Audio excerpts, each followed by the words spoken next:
Fatima Shirazi homemade product इस्तेमाल करने से 1 मंथ में 10 kg तक आप अपना वजन कम कर सकते हैं। सबसे कम दाम में वेट लॉस का तरीका हमारे यहाँ मौजूद है, वो भी no side effect, no diet, no exercise के साथ।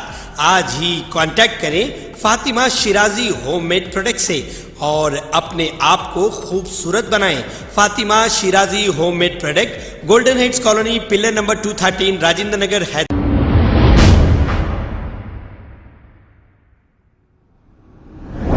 अस्सलाम वालेकुम नाजरीन, मैं हूं मोहम्मद अब्दुल हकीम। 7H न्यूज़ में आपका इस्तकबाल है। नाजरीन, कल 8:50 को मैंने हैदराबाद एमपी को कॉल किया। इसीलिए कॉल किया कि हैदराबाद के एमपी ओल्ड सिटी का दौरा कर रहे थे और सब देख रहे थे। ये न्यूज़ मैंने भी डाली थी। कॉल करने का मकसद ये था कि अगर अच्छी बातचीत हुई तो मैं एमपी को ये कहने वाला था कि उस्मान नगर को भी जाइए, क्योंकि 3 साल से लोग पानी में डूबे हुए हैं। वहाँ पर एक बार भी आप नहीं गए। ओल्ड सिटी की सड़कें बद से बदतर हो गई हैं। इस ताल्लुक से भी मैं कहना चाह रहा था। मैं कोई भीख मांगने के लिए कॉल नहीं किया। जैसे ही उनका वो रवैया मैंने देखा मुझसे बात करने का, और क्यों किए कॉल उन्होंने कहा, मैंने फोन रख दिया। आखिर मैंने कौन सा गुनाह किया था आप मुझ पर इतना गुस्से में आ रहे हैं? आप भूल चुके हैं 2009 में आप दौरा कर रहे थे, पदयात्रा कर रहे थे, वहां के कारपोरेटर इलेक्शन थे,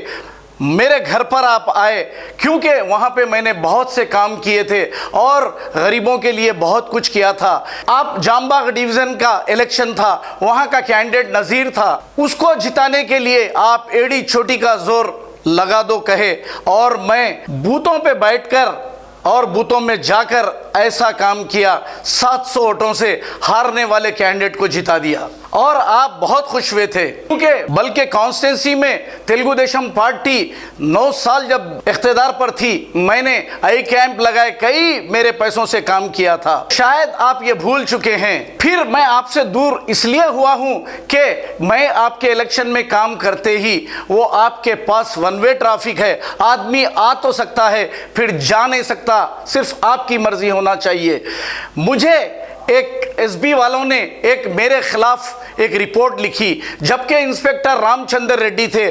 उन्होंने बुलाकर बताया कि आप जिनके लिए काम कर रहे हो, देखो आपके लिए क्या लिखने लगाए हैं ये लोग। अब मैं फौरी एसबी के जमेदार से पूछा तो उसने कहा मुझे आर्डर दिया गया, मैंने लिखा। अब मैं दारुसलाम गया, जाकर एमपी साहब को कहा कि ऐसा मेरा नाम ऐसा आया है, तो इन्होंने कहा आप बड़े आदमी हो, मशहूर आदमी हो, आता, और आप जरी जरी बात पे घबराते क्यों हो? अरे भाई, आप मेरी ज़िंदगी ख़राब करने की कोशिश कर रहे, मैं घबराऊंगा नहीं तो फिर क्या करूंगा? फिर मैं इनसे दूर हो गया। 2014 में फिर मुझे बुलाया गया, फिर मैंने काम किया। आपको वो वीडियो भी डालूंगा 2014 में जो इनके साथ फिर रहा था।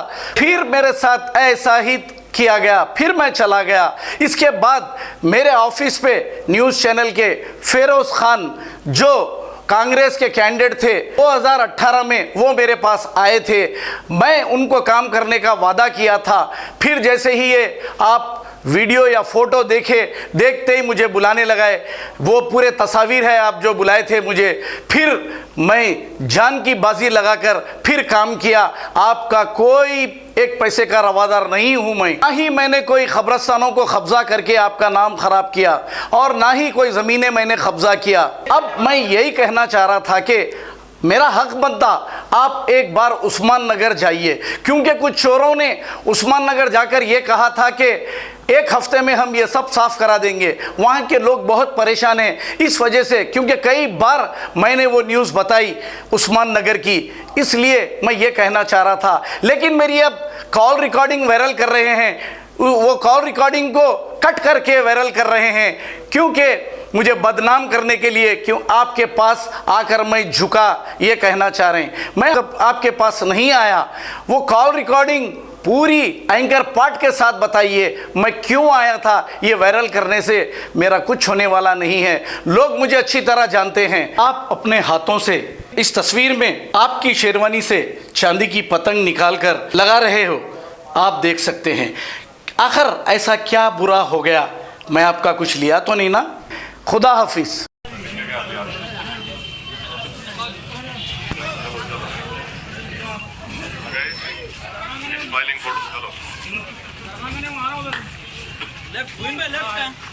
चलो क्या न्यूज का नाम क्या है? 7 न्यूज के मालिक जनाब हकीम साहब।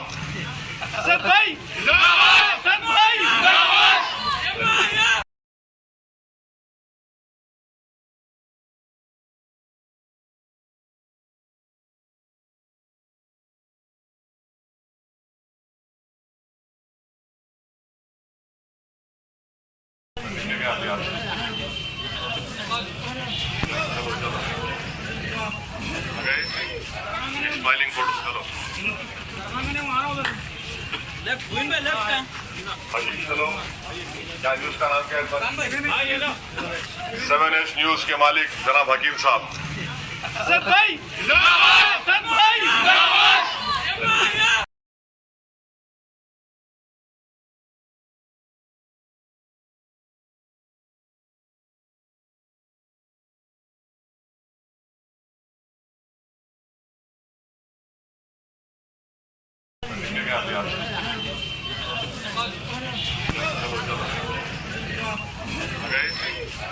स्माइलिंग फोटो चलो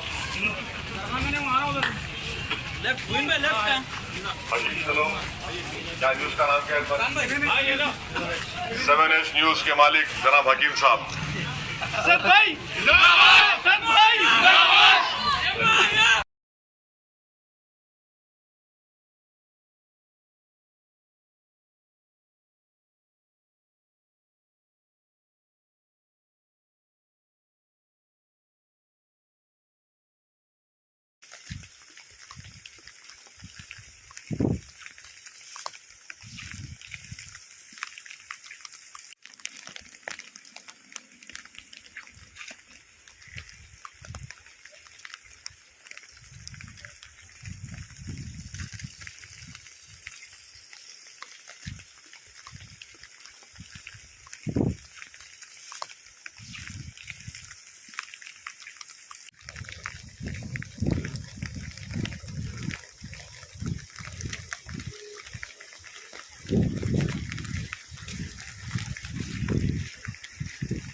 खबर है शहर की, खबर है गाँव की, खबर है सारी दुनिया की। 7H न्यूज पसंद आए तो लाइक कीजिए, शेयर कीजिए और सब्सक्राइब करना ना भूलें। 7H news.